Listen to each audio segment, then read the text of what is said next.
கண்டிப்பா வேற யாராவது இருக்காங்க உன் வாழ்க்கையில. நல்ல அழகா, தெளிவா ஒரு பொண்ணு. என்ன மாரி இல்லாம. இருக்காங்கல்ல? You must have moved on. அவள பத்தி சொல்லு கார்த்திக். ஏன் ஜெசி இருக்கா?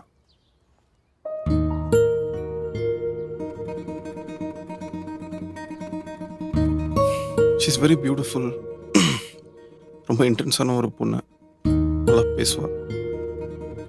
என்ன அவளுக்கு ரொம்ப பிடிக்கும். பார்த்தோன்னா அவளுக்கு என்ன பிடிச்சி போச்சு. அந்த ஃப்ளோவில் அப்படியே எனக்கும் ஈஸி ஆயிடுச்சு. ஒன்றாவே இருப்போம் எப்போவுமே. நீ போகணும்ல, எனக்கு புரியல வேற ஏன்னு. கோவமாக சுற்றின ஒரு 3 மாசத்துல சரியாயிடுச்சானா.